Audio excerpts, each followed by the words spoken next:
Bonjour à tous et bienvenue dans cette nouvelle vidéo pour notre nouvelle lune en Scorpion.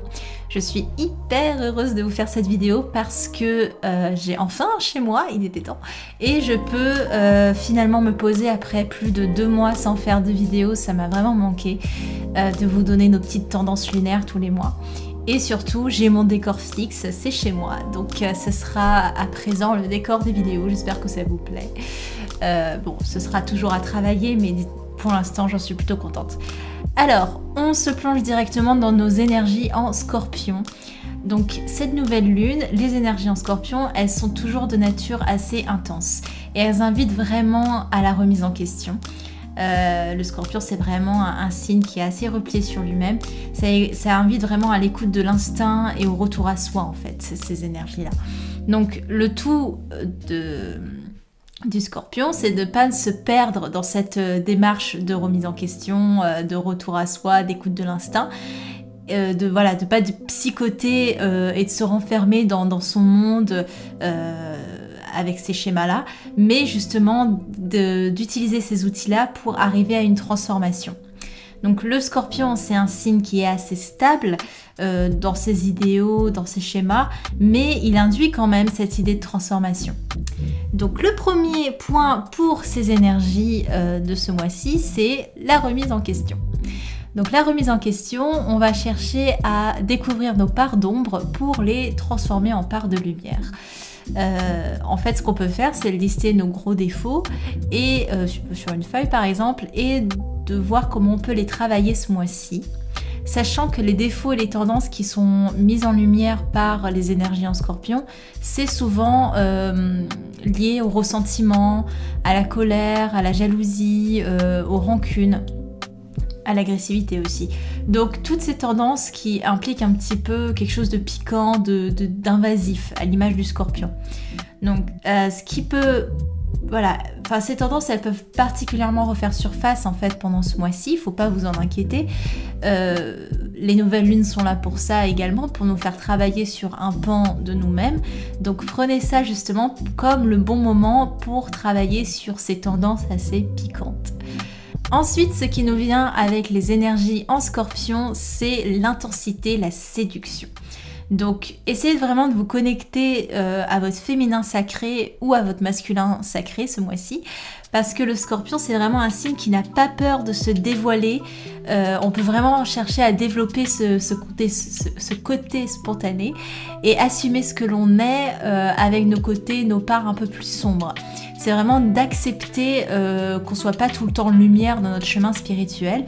Le signe du Scorpion, c'est le signe un petit peu de la noirceur, c'est le signe obscur du zodiaque, mais c'est pas pour autant qu'il n'a rien à nous offrir. On a besoin de ce côté-là pour travailler sur nous-mêmes, pour faire découvrir ces parts un peu plus sombres.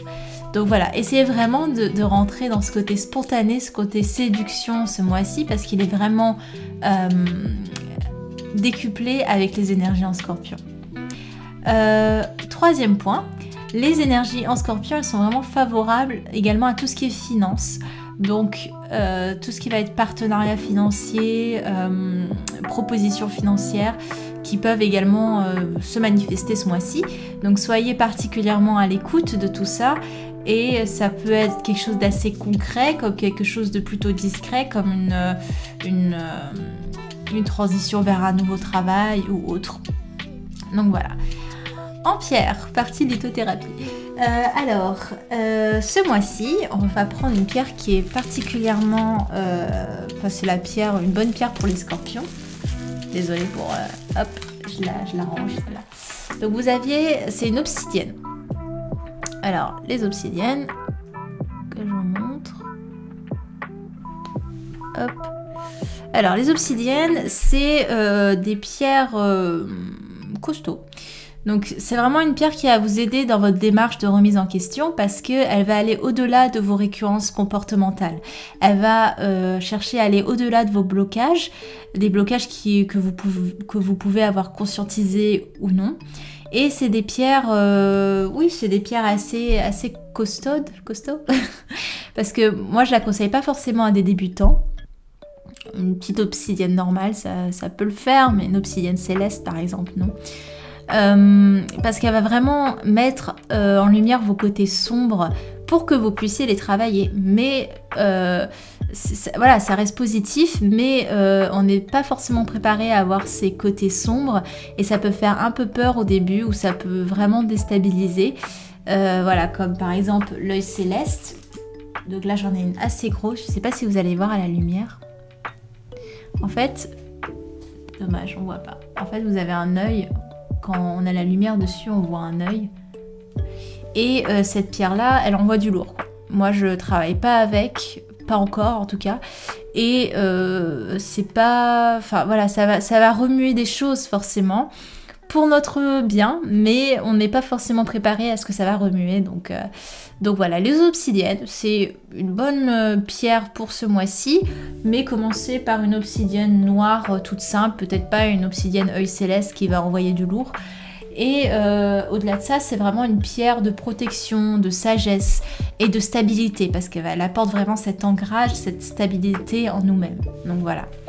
J'espère que vous avez tous les outils nécessaires pour commencer votre mois de novembre sous les meilleurs auspices avec les énergies en scorpion. Et je vous dis à bientôt pour notre pleine lune. Notre pleine lune, je ne sais même pas dans quel signe. Notre prochaine pleine lune. Salut!